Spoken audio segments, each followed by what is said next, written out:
Good morning, good morning, good morning. It's me, Stephanie Nietzsche, and today I'm doing part 2 of what makes a reader choose the book they've chosen for the next read.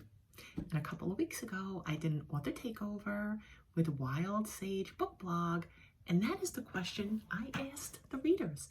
How do you choose your next book? So let's see. I mean, it's so important to know these things as a writer. And do we ever really ask the readers how they feel? Well, I did, so let's see what they say. All right, so first up we have Renee Dennis Simmons. And Renee says, I look for reviews, usually books that I see on the online book clubs and learn about on author takeovers. And as a matter of fact, Renee, you won my book when I did the author takeover a couple weeks ago, The Wishing Stone. And I hope you love it. I hope you really enjoy the story. And I just want to say to writers, if you have an opportunity to do an author takeover, I say do it. First of all, it's a lot of fun.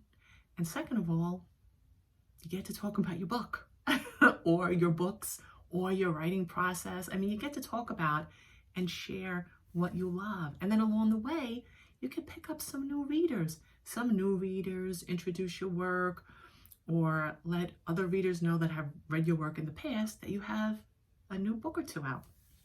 So yeah, it's a lot of fun. And if you're not sure about how to do an author takeover because you've never done one before, all you have to do is go back on the feed of the group you're gonna do the takeover with and see what other authors did, the questions they asked or the things that they posted, and then make it your own. Okay, all right, so thank you, Renee. Thank you for your answer. Next up, we have Joyce Carol Mincis.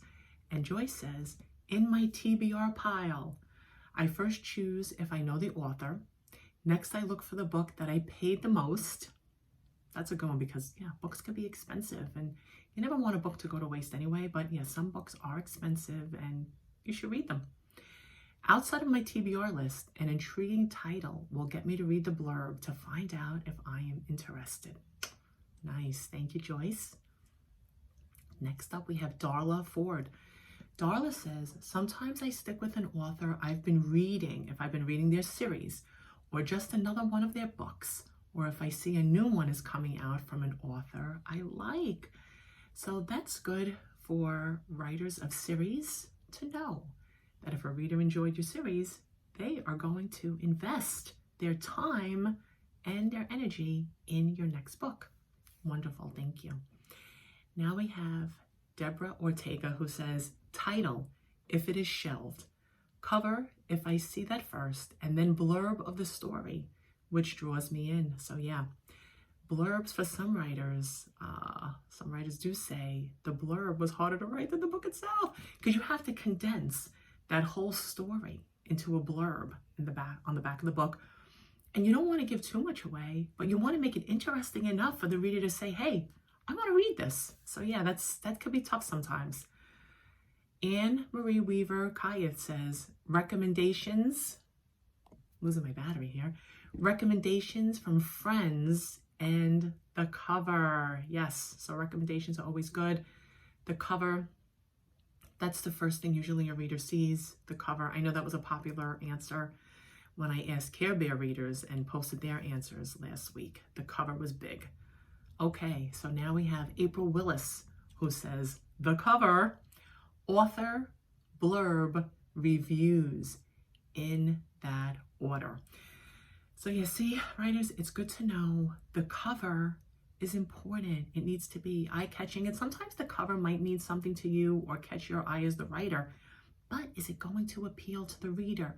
So I'm not saying that, change your vision of what you see to be your cover, but your cover is not always going to be appealing to others, especially the readers. So as a writer, you're a reader yourself, but as a writer, you're choosing the cover maybe from the writer's point of view, but your cover should have something to do with the story inside.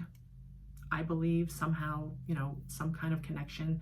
Like in other words, don't have a countryside cover if your story takes place at the beach, or don't have like a romance cover if the story inside doesn't have anything to do with romance.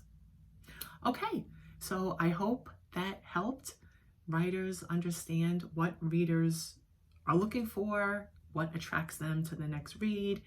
And readers, thank you so much for participating, because it's really important. We want to know what you'll look for, because we want you to choose our books to read. Put them on your shelves, put them on your list. All right, everybody, so thank you. Thank you for participating, and for those of you who watched and listened, thank you, and I hope you participate in my next question next time, which I don't know what that's going to be, but when I do, I will post it and share your answers. All right, all, have a wonderful day, and I'll see you next time. Bye.